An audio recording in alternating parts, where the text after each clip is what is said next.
my wife was somehow waving to me, and that's the last I've seen of her. Welcome to Watch Mojo, and today we're looking at the cruelest and most heinous acts in human history. For this list, we're excluding pandemics and natural disasters.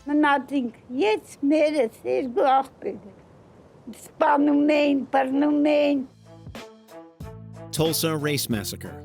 On May 31st and June 1st, 1921, a mob of white supremacists descended on Tulsa's Greenwood district, the thriving African-American community informally dubbed Black Wall Street. It was a mecca. It was a huge success. It's estimated that between 75 and 300 people were killed, with many more injured and countless homes and businesses destroyed. Tensions erupted after a black man named Dick Rowland was accused of assaulting a white woman named Sarah Page. Sarah Page is manually operating the elevator. Something happens that caused the elevator to jerk or to lurch, and Dick Rowland bumped into Sarah Page. She began to scream. Dick Rowland, frightened, ran from the elevator. Historical accounts suggest that after hearing that a white mob was outside the courthouse where Rowland was being held, a group of black men arrived to protect him. There, a white man attempted to disarm one of the black men, and when a gunshot went off, chaos ensued. There was a struggle between one of the black men in the small group and one of the white men in the larger group, and things sort of went south from that point. This spiraled into one of America's worst incidents of racial violence: the destruction of Carthage. The three Punic Wars between Rome and Carthage included intense land and sea battles. The Third Punic War ended with the 3-year siege of Carthage from 149 to 146 BC. An army of roughly 50,000 men arrived on the shores of Carthage, and the Romans set out their demands, which included the surrender of all armaments. Despite heavy struggles, the Romans were victorious under the command of Scipio Aemilianus. Upon their victory, the Romans spent 6 days marching door to door, brutally killing Carthaginians and setting the city on fire. Over the next 6 days, the Romans systematically worked their way through Carthage, burning every house to the ground and killing anybody they came into contact with. On the 7th day, the remaining 50,000 citizens of Carthage were sold into slavery and the city plundered. Many rumors circulated that Aemilianus even razed the city with salt, though no evidence of this has been documented. True or not, though, Carthage was razed to the ground and its people almost entirely wiped out. Unit 731. Straight out of humanity's worst nightmare, Unit 731 was a Japanese biological research facility established in 1936. Some Japanese veterans talk about it while lying in bed, at home, or in hospital. Most of what they said was about the core parts of Unit 731. They needed a great deal of courage to discuss what they did. Designed to advance Japan's biological warfare capabilities, it achieved its objectives primarily through human experimentation. At first, I refused to do it. But then they wouldn't allow me to eat. It was an order. Thousands of victims, inhumanely referred to as logs, were imprisoned and exposed to various diseases, weapons, and extreme conditions before being vivisected or autopsied. Female prisoners were systematically subjected to sexual assaults and forced pregnancies.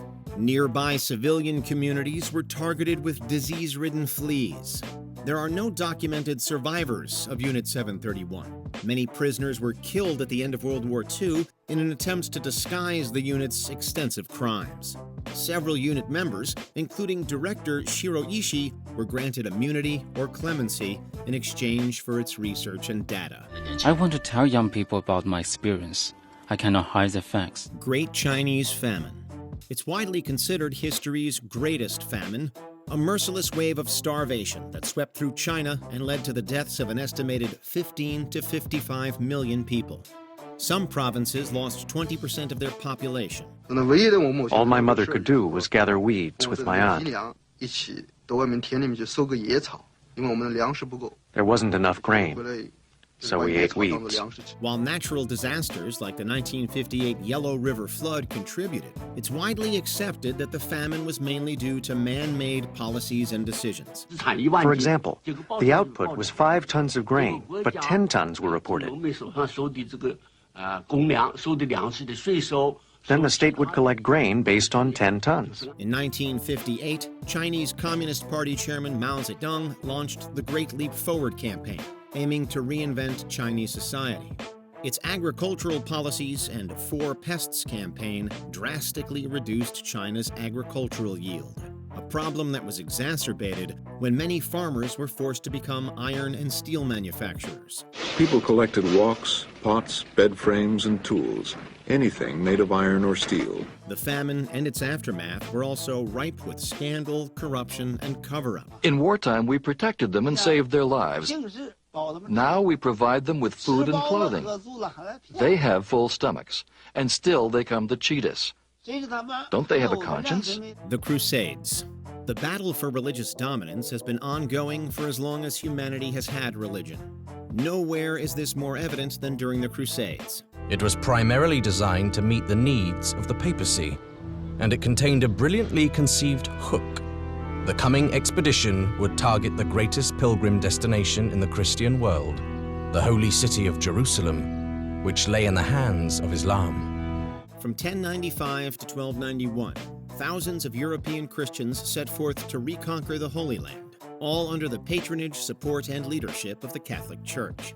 The Pope created an anti-Islamic onslaught peppered with propaganda. The Crusades greatly increased the Church's popularity, but left a trail of destruction in their wake. Jerusalem was sacked and invaded multiple times, and Jews, Muslims, and Christians were killed en masse. While the numbers vary, it is estimated that as many as 9 million people were killed as a result of the Crusades. What becomes of us?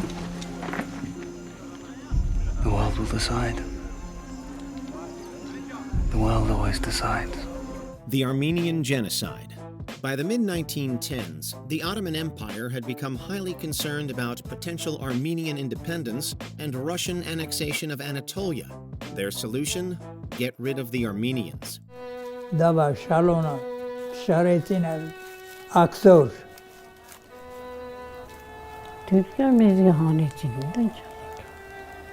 From 1915 to 1917, many Armenians were rounded up in the night and imprisoned or executed.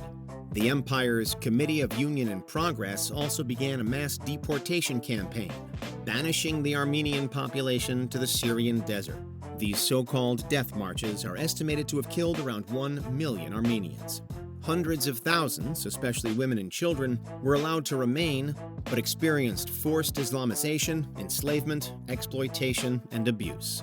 The Armenian Genocide was so cruel that even the Nazis were reportedly inspired by it.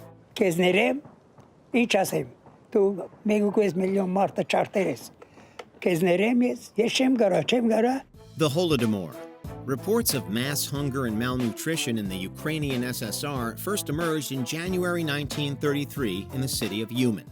But in Ukraine, it became known as the Holodore, a term meaning death by starvation. It didn't take long after that for similar reports to start emerging from other oblasts and cities in the region. Soviet policies of collective farming, increased grain exports, food requisitions, and reported ethnic discrimination drove 3 to 5 million people to death by starvation. In 1931, Stalin deliberately set quotas for grain production that were far beyond the capacity of farmers across the Soviet Union. When farmers failed to meet those quotas, Stalin's men swept their farms to confiscate all the grain they could find. Questions remain on whether this famine should be considered a genocide, with the Ukrainian government actively lobbying for this recognition. Stalin's oppressive collection policy created a famine that started spreading in grain-producing regions across the Soviet Union. The victims of the Holodore are regularly remembered in Ukraine and other nations around the world. The transatlantic slave trade.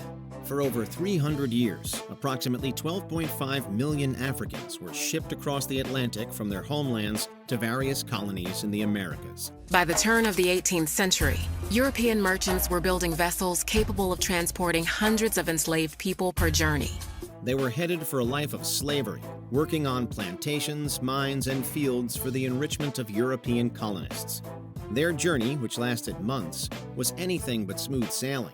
Once moved below deck, enslaved people would find themselves stuffed into compartments with ceilings as low as 4.5 feet, where they would spend most of their voyage. Enslaved Africans were tightly packed into ships specifically designed to transport the greatest number of people with no regard for humanity, safety, or comfort. Disease was rampant, and torture and sexual abuse were regular occurrences. The true extent of the horrors of the Middle Passage came to light in a 1783 court trial over the slave ship Zong. In fact, about 2 million Africans are believed to have died on these ships. The transatlantic slave trade ended in the 1800s, but its legacy continues to reverberate to this day. Trail of Tears. From 1830 to 1850, over 60,000 members of the Choctaw, Seminole, Chickasaw, Cherokee, and Muskogee tribes were forcibly displaced from their ancestral homelands. Under force of arms, they were rounded up and herded into wooden cattle pens to await the journey west. They were sent to new lands west of the Mississippi in displacements often facilitated by the U.S. military or state militias.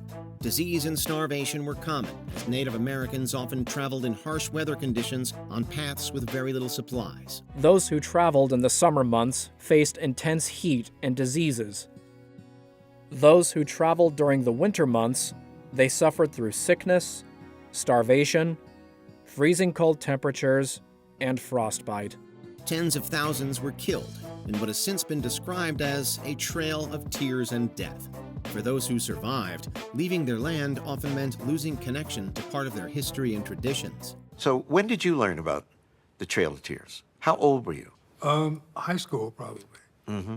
I would have been 13, 14 years old. Yeah. Do you remember what your reaction was? Shameful. I was ashamed that it had happened to us that way. This Native American removal has been alternately described as either a genocide or an act of ethnic cleansing. Before we continue, be sure to subscribe to our channel and ring the bell to get notified about our latest videos. You have the option to be notified for occasional videos or all of them. If you're on your phone, make sure you go into settings and switch on your notifications. The Holocaust. Jewish persecution escalated quickly in 1930s Germany as the Nazis passed thousands of laws aimed at excluding German Jews from all facets of society. This sense of isolation that came upon us after 1933, gradual and increasing, it also affected us psychologically. In 1939, their ultimate goal became clear: the elimination of Jews not just in Germany, but throughout Europe. Scores of Jews were forced to move into ghettos, conscripted into hard labor, forced to flee, or killed. The Nazis established numerous concentration and extermination camps that housed over 1 million prisoners in extremely inhumane conditions. Transports were coming in every day. People with all kinds of different languages: Hungarian, Poles, Czechoslovakian, from Holland, from France, from Belgium, from Germany, from Italy. Russians, they were from everywhere. Most of those prisoners did not survive, being killed either in the gas chambers or through disease, starvation, or execution. It took a long time until I started to realize that we are condemned to die. The Holocaust remains one of history's vilest moments, its most well-known genocide, and a dark reminder of mankind's capability for evil and cruelty. What other cruel and horrific moments in human history do you think could have been on this list? Let us know in the comments below.